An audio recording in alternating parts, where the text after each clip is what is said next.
What's up, everyone? Welcome back to another episode of Dolphins Today. The Miami Dolphins are set to host the Buffalo Bills in Week 10, and there's plenty to talk about. Today, we're diving into your biggest questions from the fan, and trust me, there's a lot of passion in these takes. Before we go any further, don't forget to subscribe to the channel, like the video, and share it with your friends. And of course, hit that bell icon so you never miss an update. We've got fresh NFL stories, game breakdowns, and Dolphins talk every single week. Now, let's get into it. One of our fans asked, is it bad to want Quinn Ewers to start now? Honestly, it might feel early, but I actually see the logic behind that idea. Miami's season has been a disappointment. Sitting at 2-7, the playoffs are pretty much out of reach. Realistically, you'd need at least 10 wins to make the cut in the AFC, and that's just not happening this year. So, when the Dolphins are officially eliminated from playoff contention, whether that's in 2 weeks or 3, that's when it's time to make a move. Bench Tua Tagovailoa and give rookie quarterback Quinn Ewers a real chance to show what he's got. Why? Because there's more upside than downside. You protect Tua from injury, and you finally get a full evaluation of Ewers, the rookie out of Texas, to see if he could be the future of this franchise. If he lights it up in December, maybe he proves he deserves a Real shot to start in 2026.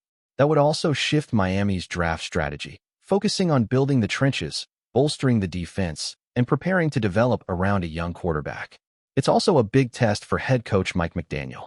This would be his first chance to design a game plan for a quarterback who isn't limited in the same ways Tua is. How McDaniel adjusts and calls plays could say a lot about his long-term future with this team.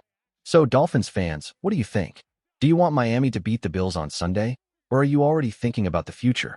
Drop a Y for yes or N for no in the comments below. I want to hear from you. As for the idea of bringing in Louis Riddick as general manager, I get why the name's popular, but I'm not sold on it. It feels like one of those flashy media ideas that sound good on paper, but don't always work out in reality. The Dolphins need football minds focused on long-term success, not just big headlines. Let's talk front office moves, because a lot of fans have been throwing out names, and not all of them make sense. When it comes to hiring a new general manager, I want someone who's actually been doing the work, someone who's been inside a front office, making calls, managing contracts, scouting players, and living football every single day. That's not a knock on anyone, but hiring a media personality who hasn't been in the grind of team operations for years? That's just not the right move for Miami right now. If I were making the decision, I'd have a list ready. Ed Dodds from the Colts and Chad Alexander from the Chargers would be right at the top, two sharp minds who know how to build competitive rosters. I'm also intrigued by Josh Williams, the director of scouting for the San Francisco 49ers, and Alec Halaby, the assistant GM for the Philadelphia Eagles. Those guys are movers, smart, forward-thinking, and proven in successful organizations. Don't forget Mike Greenberg, the Buccaneers assistant GM. He's been instrumental in roster management and cap strategy. That's the type of experience Miami needs, not headlines or TV charisma. Now, let's talk about the head coaching situation, because that's another conversation fans can't stop having. If the Dolphins were to make a change, there are a few names that stand out to me right away. Robert Saleh would be my top target. The man knows defense.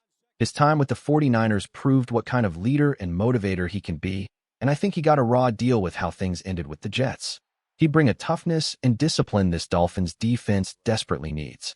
Another strong option would be Mike McCarthy. He's a steady, experienced coach who's proven he can win.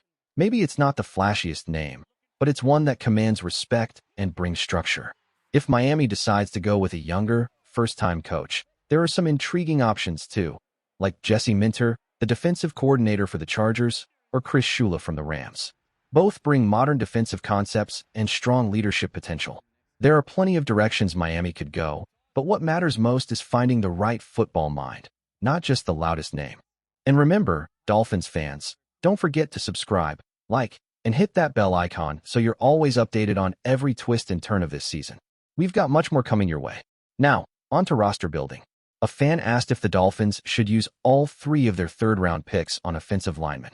And listen, I get the frustration. Protection has been rough. But using 3 straight picks on one position? That's not how you build balance. Sure, the offensive line needs help, but Miami already has some foundational pieces in place. Patrick Paul at left tackle, Jonah Jackson at left guard, and Aaron Brewer at center are all under contract. There's work to be done, but you don't fix your entire roster by stacking picks at one position. The goal is to build smarter, not just louder. Let's keep it real.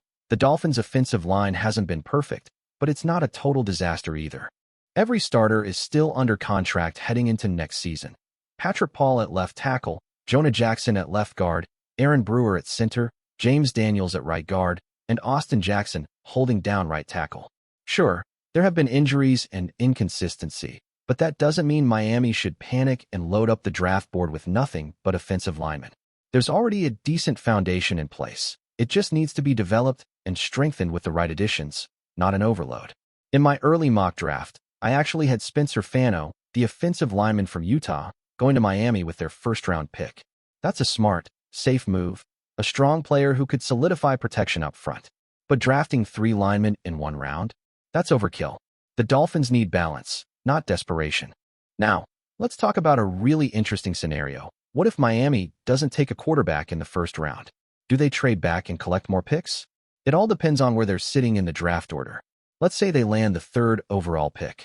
If the first 2 selections go to quarterbacks, say, Fernando Mendoza and Ruben Bain Jr., who's emerged as one of the top non-quarterback talents, then Miami has a decision to make. Do you stay at 3 and reach for a developmental quarterback like Ty Simpson or Dante Moore? Or do you trade back with a team like the Cleveland Browns or Los Angeles Rams, who might offer multiple first-rounders and day 2 picks to move up? If I'm Miami, I'd seriously consider that trade. Build depth, strengthen the trenches. Use those extra picks to fortify both the offensive and defensive lines. Create a team that wins battles up front. That's how you build long-term success. Now, a question a lot of fans keep asking. Should the Dolphins keep Tua Tagovailoa after firing general manager Chris Grier? Here's the honest answer. They probably will. Tua's contract situation makes it extremely tough to move him right now. A post-June 1st cut would carry around $67 million in dead cap, and that's just not a realistic move for any franchise. The more likely scenario? Miami keeps him through 2026 and reassesses after that when the financial hit drops to around $33 million. The big question is whether Tua will still be the starter by then. If the Dolphins draft a young quarterback who develops quickly and wins the competition in camp, Miami could easily find itself in a Falcons situation, paying top dollar for a backup quarterback.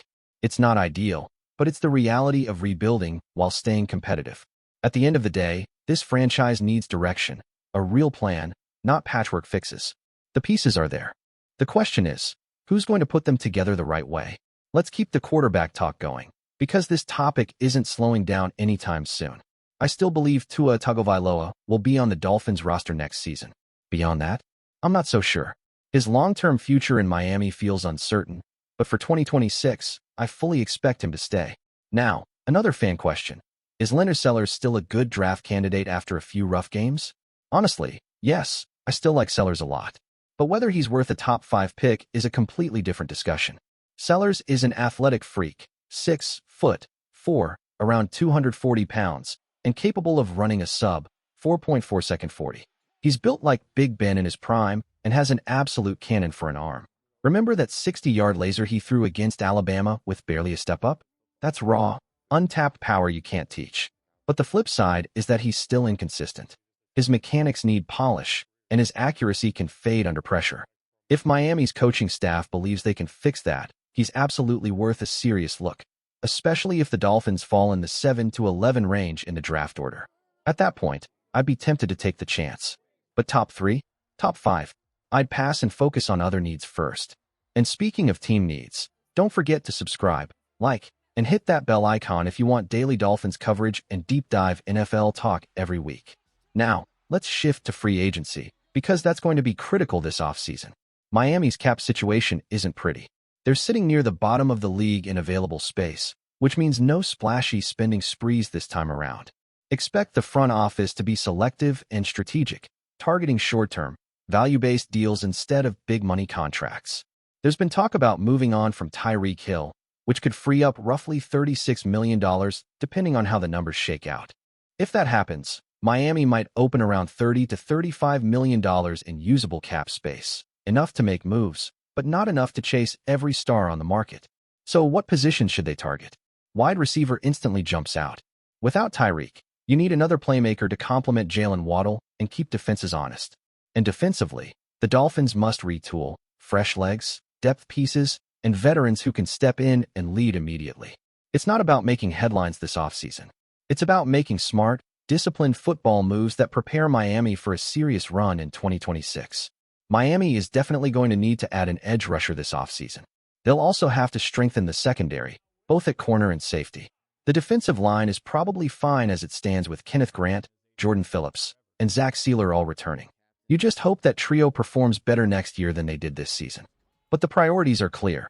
The Dolphins need help at edge, wide receiver 2, tight end, cornerback, and safety. Those are the 5 main positions that need attention. Running back is solid, and the offensive line likely won't see much investment since the full starting group is coming back. Linebacker is fine too, with Tyrell Dodson and Jordan Brooks still under contract. Now, about that question, do we trade Tua for a 7th rounder if the other team takes half the dead cap? Honestly, if that kind of deal was on the table, I'd be interested. But even if another team took on the full contract, Miami would still face a big dead cap hit because of how guaranteed money works. That's just the nature of these deals. For context, here's what those cap hits would look like if he were traded. Around $55 million in 2026, $37 million in 2027, and $48 million in 2028. If a team did take that on, they could probably cut him after 2026 with minimal penalty, similar to what Miami might do. But let's be real.